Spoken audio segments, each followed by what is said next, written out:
What's up, guys? Today I want to show you how to make lo mein. Yes, lo mein is a Chinese dish, right? It was invented during the Han Dynasty, like over 2,000 years ago. That's pretty darn incredible. But it wasn't introduced into the United States till like, what, 200 years ago? But the main takeaway, get it? Main meaning noodles, by the way.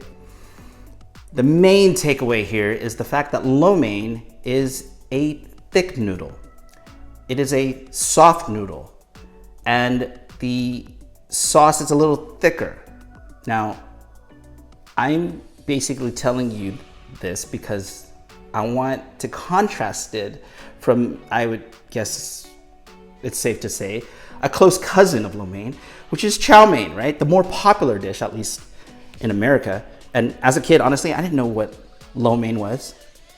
I just thought there was just ramen and chow mein. Right?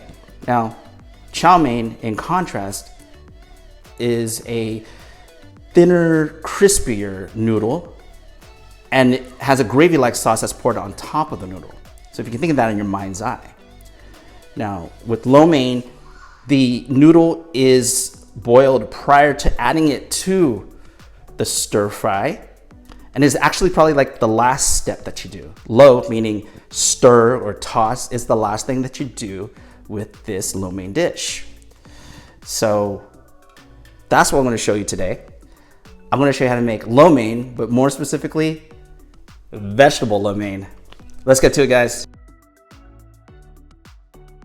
You can use any type of vegetable you have in hand. This here is Julian style carrots, cannonball or AKA green cabbage, shiitake mushrooms, and finally, some red onion.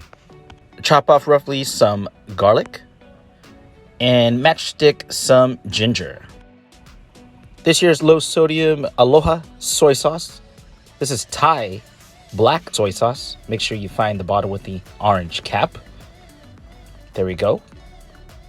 Black soy sauce. And Shaoxing wine. This is glutinous rice wine. And then finally, some sesame oil. Our star of the dish, our main ingredient is egg noodles. Now that we're done with the prep, we are boiling some water. I'm using a Dutch oven here, adding about maybe a little bit less than a teaspoon of pink salt to season your egg noodles. Once your water is boiling, add in your egg noodles. Your water will start to boil violently because your flame is on high. And to dissipate that, you want to just stir it. So definitely babysit that. At the same time, you want to fire on high your flame for your wok. Added some avocado oil because it has a high smoking point. And now I've added our aromatics, garlic and ginger. Do not burn your garlic and ginger. So manage your heat. Now we've added our carrots, our green cabbage. If it looks dry, add in some oil. And I've added in the shiitake mushrooms and the red onion. And as you saw, I added a little bit at a time more oil. Tried the noodles there, and it is done.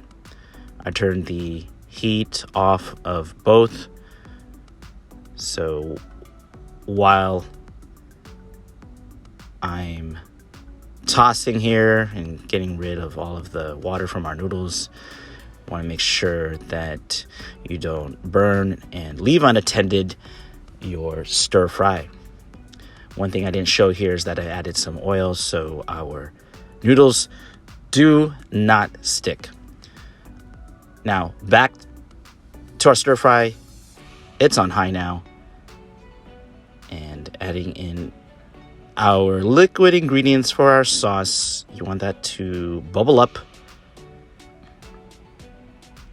And there it is. At this point, you want to add in your egg noodles and grab a pair of tongs and toss away. You just want all your noodles to soak in all of that wonderful sauce. Keep stirring, tossing. Under that heat, give a noodle a try, and once it's done, turn your burner off. If you like a little spice, I just added maybe 1/3 of a teaspoon's worth of white pepper. We are now ready to plate. Look at that, fluffy, delicious, lo mein noodle with vegetables. Add a little bit of French crunchy garnish, that is green onion. And I hope you try this recipe, guys. Don't break your noodles, by the way. In Chinese culture, long noodles is a symbol of a long life. See you on the next one, guys. 谢谢.